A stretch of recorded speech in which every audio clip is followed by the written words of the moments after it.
ಇವತ್ತೆಲ್ಲ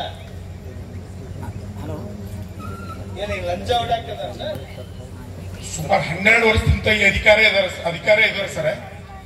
ಎಲ್ಲ ಇವರೇ ಸರ್ ತಗೊಂಡಿದ್ದು, ನಾವು ಕೊಟ್ಟು ಇವ್ರ ಕಡೆ ಮುಗಿಸ್ಕೊಂಡಿದ್ದು ಸರ್, ವಿತ್ ಡಾಕ್ಯುಮೆಂಟ್ ಸಮೇತ.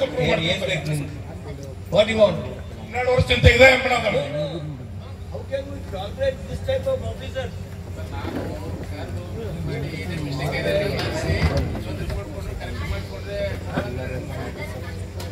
50,000 ರೂಪಾಯಿ ಲಂಚ ತಗೊಂಡ್ರೆ 17,000, ಇಲ್ಲಾಂದ್ರೆ ಕೋಟಿ. ನಾ ಬಂದು ಭೇಟಿ ಆಗಿದ್ದಿಲ್ರಿ ಮೇಡಮ್, ನಿಮ್ 3 ಸಲ ಭೇಟಿ ಆದೆ ಸಾಹೇಬ್ರಗಳಿಂದ, 3 ಸಲ ಭೇಟಿ ಆಗಿ ತಮ್ಮಣ್ಣ ಅದೆಲ್ಲ ಮಾಡಕ್ ಆಗಲ್ರಿ, ನೀವು ಕೋರ್ಟ್ನಾಗ ಮುಗಿಸ್ಕೊರಿ ಅಂತಾರೆ.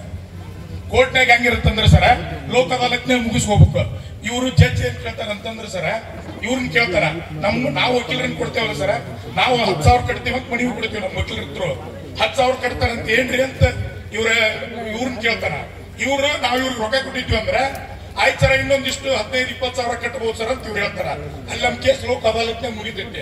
ಇವ್ರಿಗೆ ಲಂಚ ಕೊಟ್ಟಿರಲಿಲ್ಲ ಅಂದ್ರೆ, ಇಲ್ಲ ಸರ್ ಅದು ಜಾಸ್ತಿ ಆಕೈತಿ, ಅದಕ್ಕೆ ನಮ್ಗೆ ಒಟ್ಟಿ ಇಲ್ಲ ಅಂತ ಹೇಳ್ತಾರ.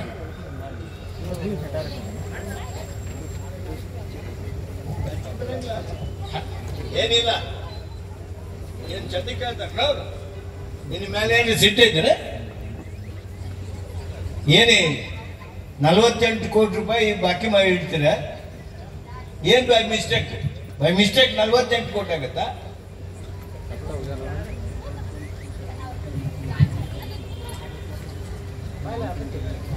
ಅದು ಲಂಚ ಕೊಟ್ರೆ ಹೆಂಗ 17,000 ಇರ್ತದೆ ಕೋಟಿ ಇದ್ದದ್ದು?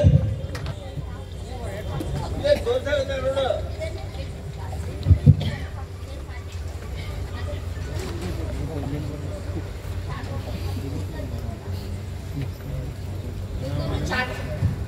ಸರ್ ದುಂದೂರು, ಶಾಗೋಟಿ ಮತ್ತೆ ಚಿಕ್ಕಂದಿಗೋಳ ಸರ್. ಸಪೋಸ್ ಹೇಳ್ತೀನಿ ಸರ್, ನೀ ಹೇಳ್ದ ಬೇಡ. Mr. Deputy Commissioner, call for explanation about the absence of that mines officer. ಆಮೇಲೆ ಇವರೇನು ಅಲಿಗೇಷನ್ ಮಾಡಿದ್ರು, ಈ ಅಲಿಗೇಷನ್ ಬಗ್ಗೆ ಅವನ ಎಕ್ಸ್ಪ್ಲನೇಷನ್ ಕೇಳಿ. And if need be, let us refer it to Lokaಯುಕ್ತ.